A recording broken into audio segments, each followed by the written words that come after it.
Indonesia bersiap menjalani negosiasi penting dengan Amerika Serikat setelah Presiden Donald Trump menetapkan tarif resiprokal sebesar 32%. Meski begitu, tarif tersebut masih ditunda hingga 9 Juni 2025, membuka ruang diplomasi ekonomi antara kedua negara. Presiden Prabowo Subianto telah mengirimkan surat resmi kepada jajaran tinggi pemerintahan Amerika Serikat, termasuk perwakilan dagang Amerika Serikat, Menteri Keuangan, dan Menteri Perdagangan Amerika Serikat. Respon cepat datang dari Washington yang langsung mengundang delegasi Indonesia ke DC pada 16 hingga 23 April mendatang.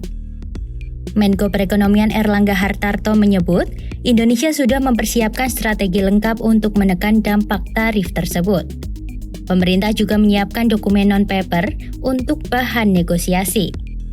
Delegasi Indonesia yang akan bertolak ke Amerika Serikat dipimpin langsung oleh 3 menteri utama, yaitu Menteri Luar Negeri Sugiono, Menteri Keuangan Sri Mulyani Indrawati, dan Menteri Koordinator Bidang Perekonomian Erlangga Hartarto.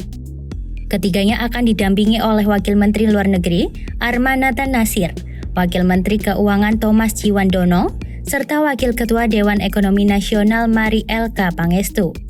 Beberapa hal tadi sudah dibahas dengan kementerian dan lembaga, sehingga kami sudah mempersiapkan non-paper yang relatif lengkap, baik itu yang terkait dengan tarif, terkait dengan non-trade measures atau non-tarif barrier, dan juga terkait dengan investasi, dan juga secara resiprokal apa yang Indonesia minta di dalam kerjasama beyond perdagangan, jadi trade, investment, dan juga di sektor keuangan.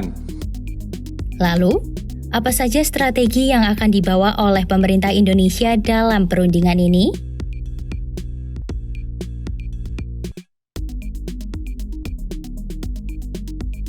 Salah satu strategi utama pemerintah Indonesia adalah menawarkan pembelian produk-produk asal Amerika Serikat senilai 18 hingga 19 miliar dolar Amerika Serikat, atau sekitar 300 hingga 317 triliun rupiah.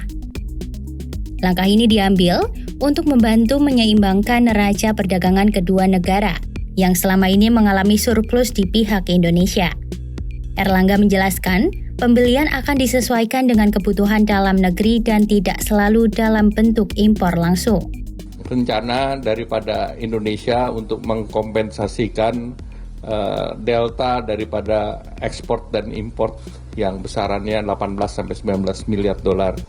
Sementara itu, Sekretaris Kemenko Perekonomian Susi Wijono menambahkan bahwa skema pembelian bisa beragam, yang penting berkontribusi dalam mengurangi defisit perdagangan Amerika Serikat terhadap Indonesia.